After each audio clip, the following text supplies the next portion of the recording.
Maharajacharya Statara Sattva's Divine Grace, A.C. Bhaktivedanta Swami, Srila Prabhupada Ki Jai, Grantaraj Srimad Bhagavatam Ki Jai, all glories to the Assembled devotee.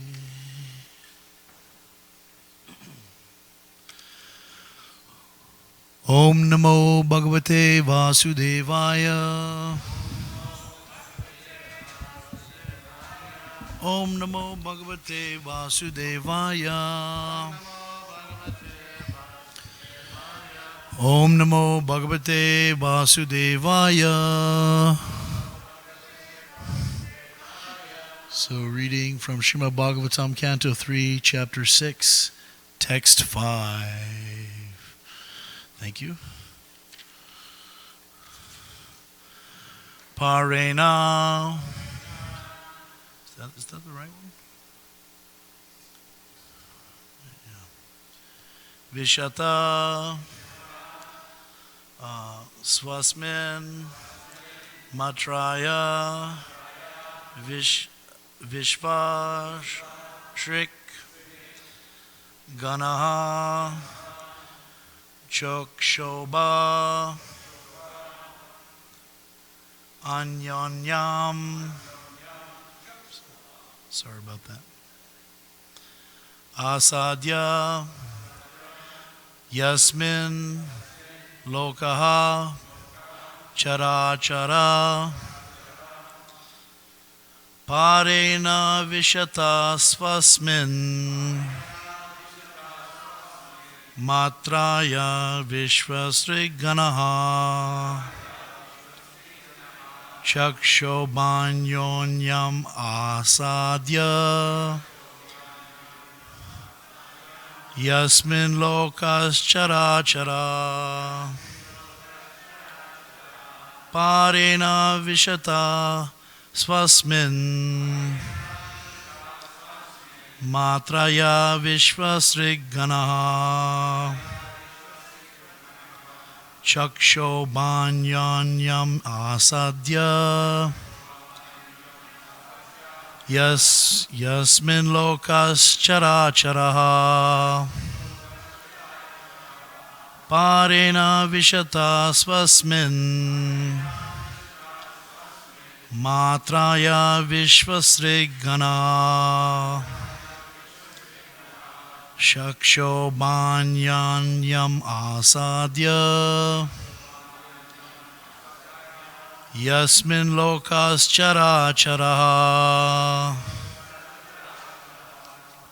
Please. Parina Vishata Svasmin.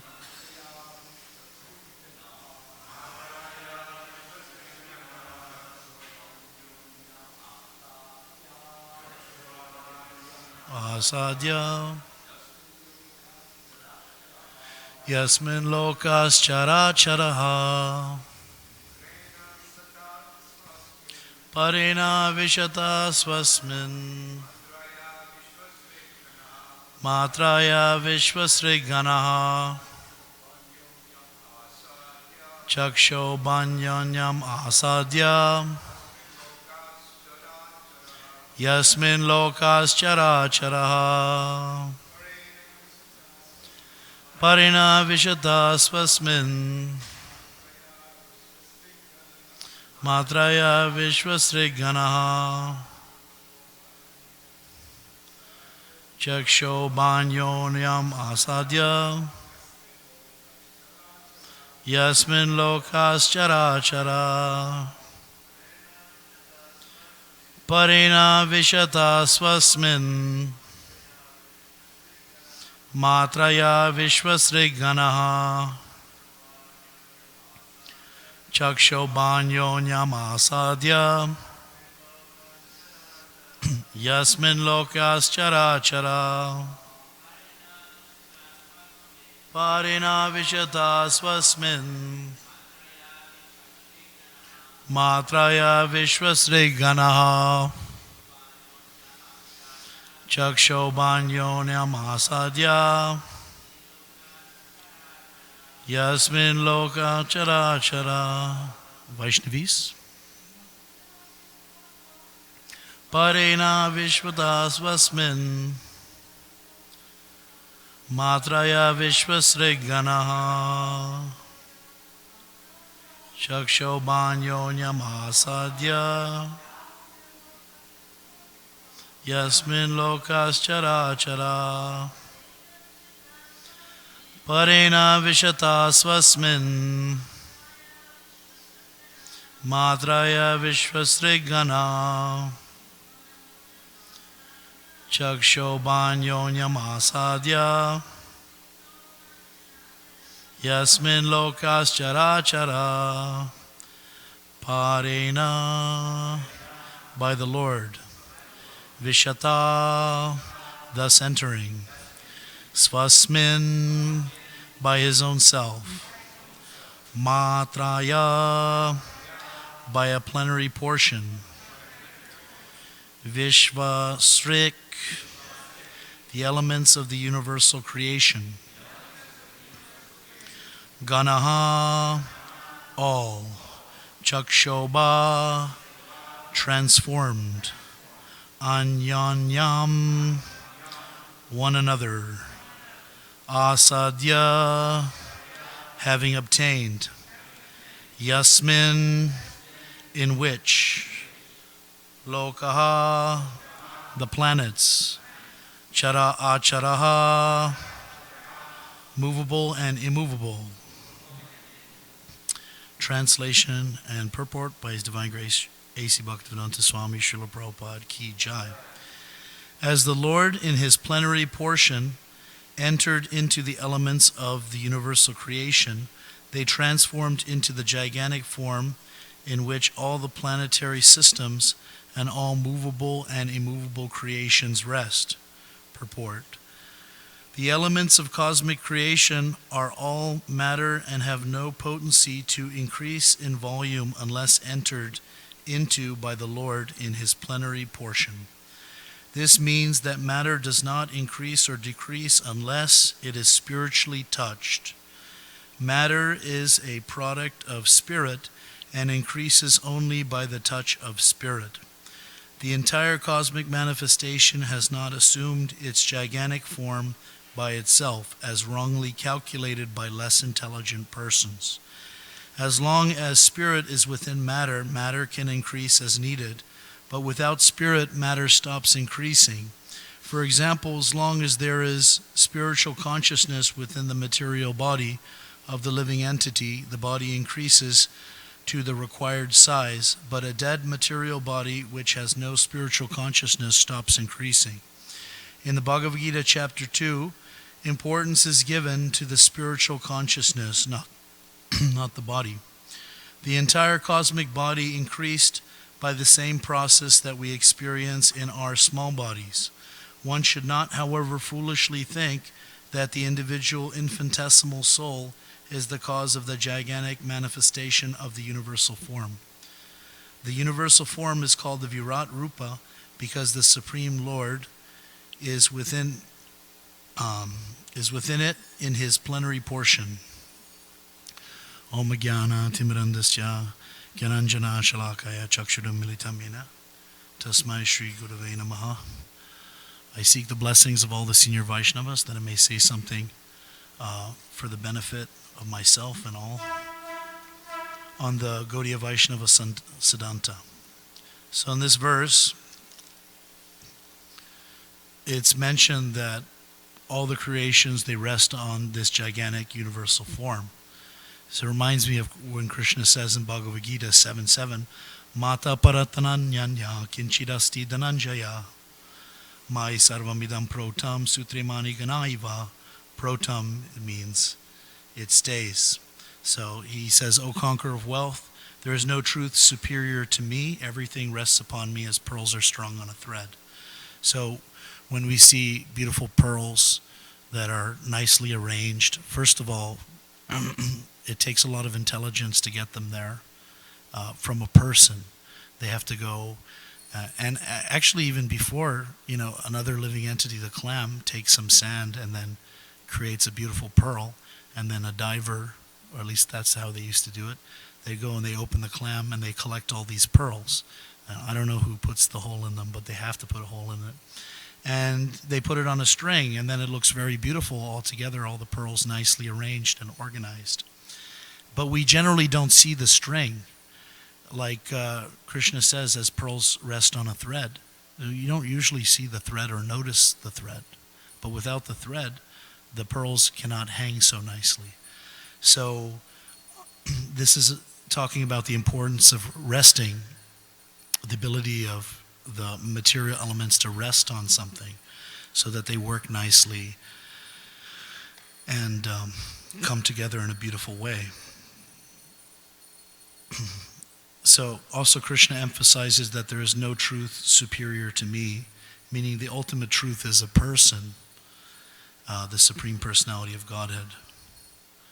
One also, you can note that when the secretions or the substances of male and female are mixed together, the form of a baby is produced who grow up, and he may become like a successful business magnate, and he may launch many projects and create many jobs for people.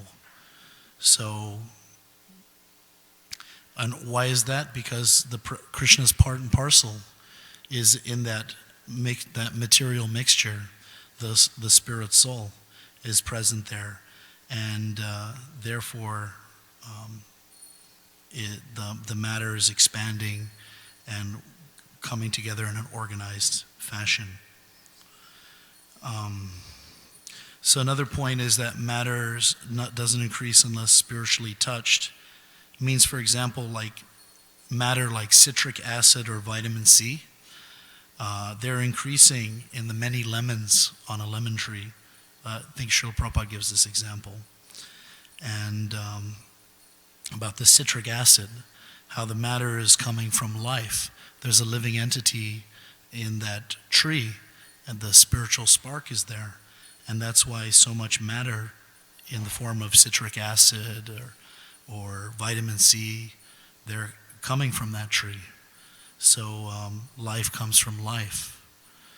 Yeah.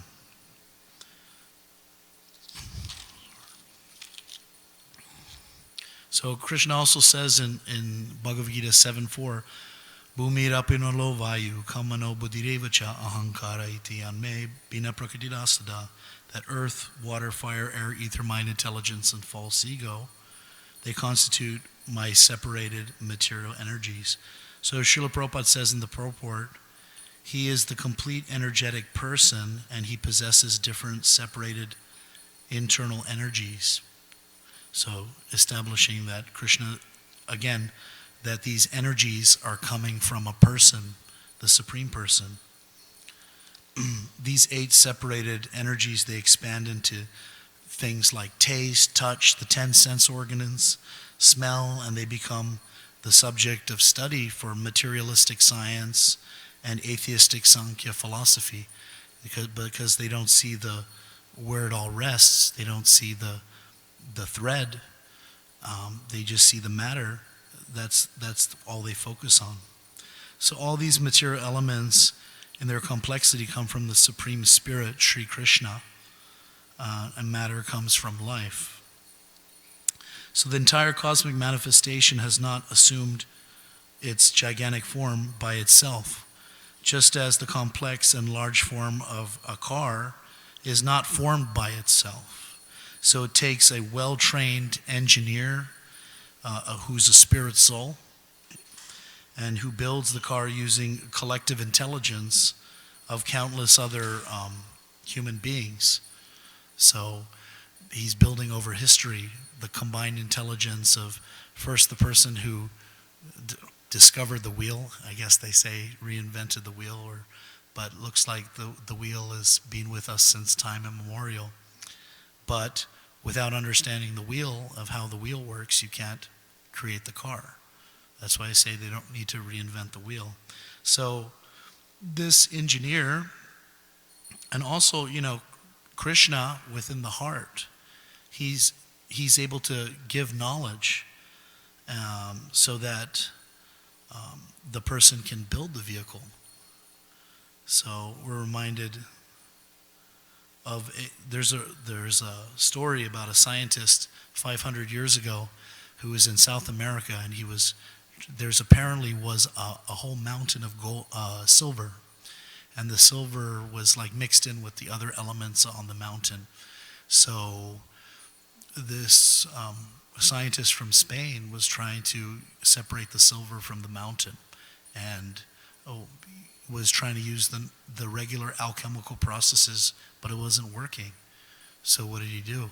He started praying to the Virgin Mary. So it's true. It's on the History Channel. So he's praying to the Virgin Mary. Please give me like knowledge, what to do, And then after a few months he had a breakthrough, and he found this chemical that when added, I think it's like mercury or something, when added to the silver, it can separate the silver from the other elements. So it reminds us of, where's the knowledge coming from? Krishna says in Bhagavad Gita 15:15, Sarvasya cha amriti sani Vishno matas pritir jnanam aponam cha. The jnana is coming from Krishna. From me come knowledge, remembrance, and forgetfulness. So ultimately, we're a spirit soul, and we have a relationship with the Supreme Soul, Krishna, and that's where the knowledge comes from. So without Krishna's mercy and intelligence, the engineer can't create the car and can't build that. And collectively, engineers can't use the intelligence of each other to produce it. So it didn't happen. Less intelligent people, they'll say like there was an explosion and by chance there was a chunk and then somehow life formed. So they say that, if you have water and you have sunlight, then there's like amino acids, like the basic building blocks for life. And then somehow, and then there's a stretch and then it turns into life. But we can see that you don't build a car, a Tesla vehicle, for example, by, just by chance and, exploding a bunch of ingredients and, there's no person there. There's hundreds of people and who've worked on that design to produce it. So there's no evidence for their theory, but we see many examples of intelligence and intelligent design, how it's working very nicely. Let's see. So when spirit is in matter, it increases as needed, but without spirit, matter stops increasing. Srila Prabhupada makes this point. He gives the example how the body of a baby, I don't think he gives this example in this purport, but how the body of a baby, because of the presence of the soul, it's growing and it's increasing. But if by some terrible, unfortunate circumstance, if the baby should die, which I hope doesn't happen, but sometimes it does, so then the body is not increasing, the matter is not increasing, the size of the body. Rather, it stays stable for a couple days, and then it starts to decrease. So with all this matter, how if you look at the world and how vast it is, and how there's so many planets and so much matter, the logic that flows is that it comes because there's a life, intelligent life form there, and it's increasing from there. Just like the soul on a minute level is increasing the volume of the body, so to its rightful jurisdiction. So similarly, the universe is there has to be a supreme soul from how the universe is created. Dead bodies are lumps of matter without life or soul or spiritual touch, and they decrease until they return to the material elements like earth, for example. So Srila Prabhupada mentions that in the second chapter of Bhagavad Gita, the importance is given to spiritual consciousness and not the body. So just for example, Krishna says, there are many verses, I think starting with Dehinosmin Yata Dehe 2:13, and going up to like the early 30s of the second chapter, but one verse, 228, Avyakta dini bhutani vakta madhyani bharata avyakta nidinameva tatraka paridevana. So all created beings are unmanifested in the beginning. So it means that there's no soul. There's there's a soul, but there's no created body. So they're unmanifested. Manifested is the material body, but the soul's there. And then they're manifest in their interim, means that there's a soul and a body, and then unmanifest again when annihilated. So it means that there's a soul there, but there's no body. The body is material and it's annihilated. So what need is there for lamentation? So the body is not as important as the soul. This is a very important point, is that people spend so much of their lives working for only temporary material things that they know they're not going to be able to keep. Hoarding money and collecting so many gadgets and investing so much in materialistic education. And they know they're not going to keep it, but they spend so many hours of the day working on this. And then, if there's Krishna conscious activities, then no time. But, these are the activities that are eternal, that have eternal benefit. And these whether you're into Krishna consciousness or not, the other activities are just temporary activities. So whether, let me see. So people are insanely working for things that they know are temporary. They know they will not keep it and take it beyond death, but because they're unaware or unfortunate to understand, there is a difference. They don't know about a different direction to work, about like how there's spiritual side of activities. So on the spiritual side, so they're stuck in this futile endeavor. So Srila Prabhupada mentions in a conversation where the interviewer is talking about how your disciples are not contributing to society, they're not working regular jobs and participating in this, rat race for material progress. And Srila Prabhupada brings up, he says, so what is important, the car or the driver? And what he was trying to say is that the car is the material side, the material vehicle and material work, and the driver is the spirit soul. Like this body is like our vehicle, it's like the car, it's material, but the spirit soul is eternal.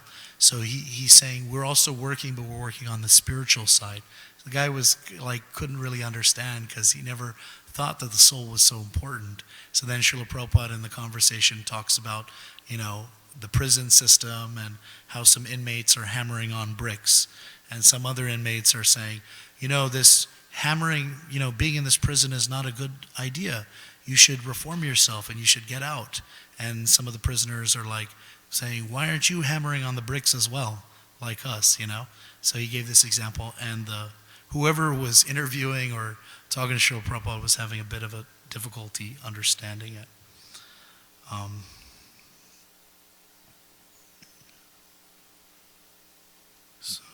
So Srila Prabhupada says that the entire cosmic body increased by the same process that we experience with our small bodies.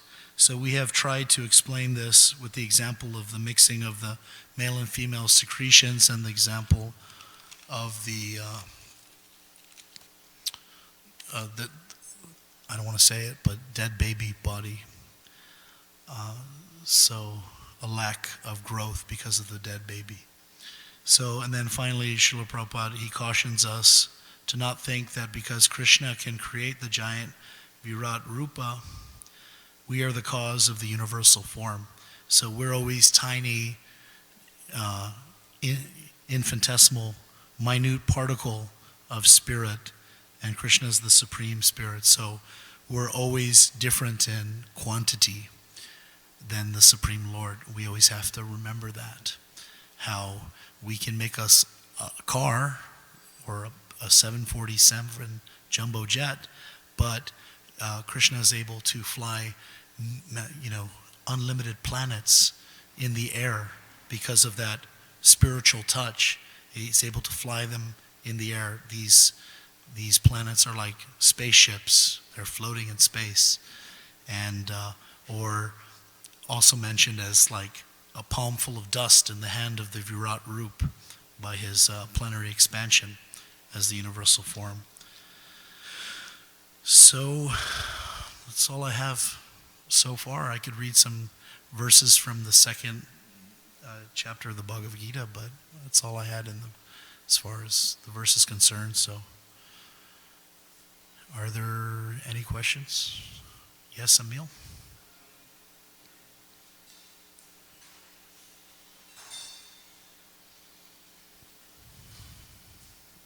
Hare Krishna, thank you for a friendly class. All obeisances to Prabhupada. Question is, I didn't understand at the end of the translation, was something mentioned about movable and unmovable. Yes. So, yes. Because I just didn't understand the last sentence of the translation.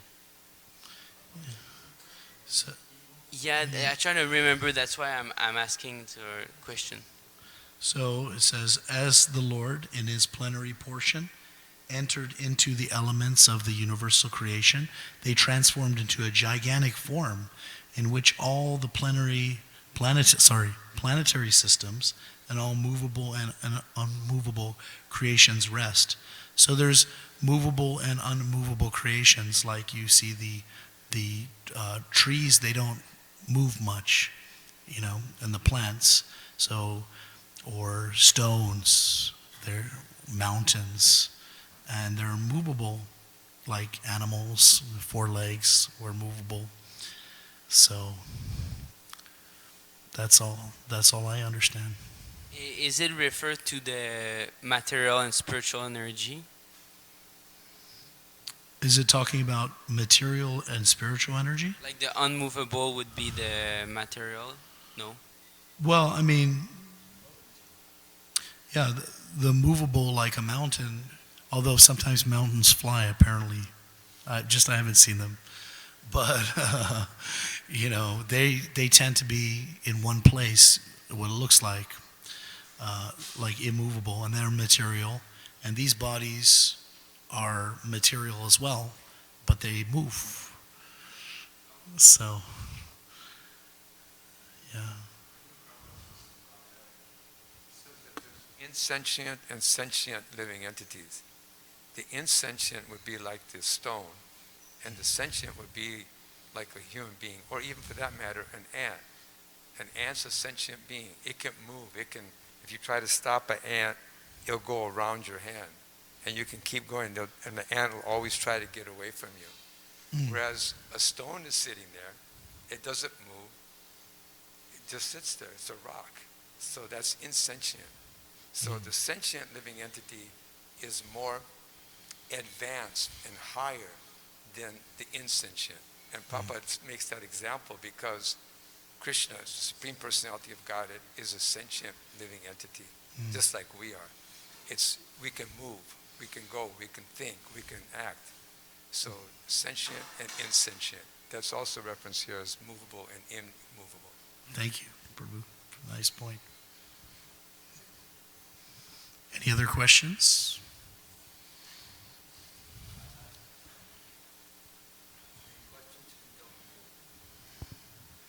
Okay, thank you.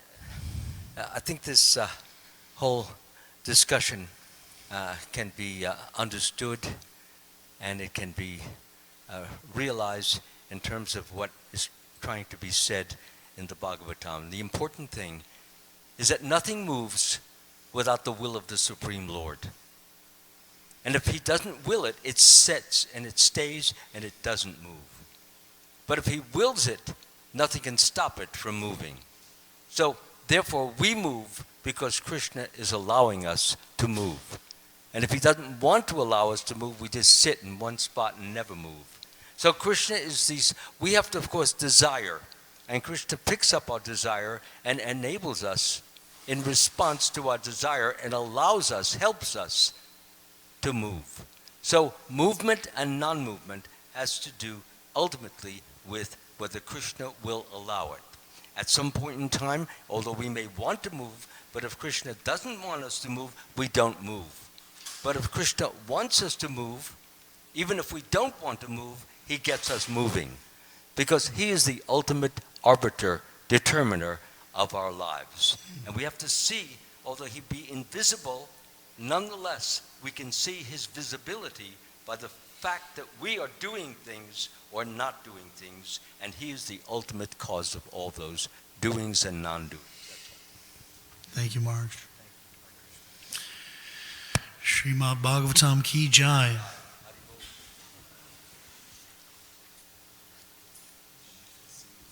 Haribol.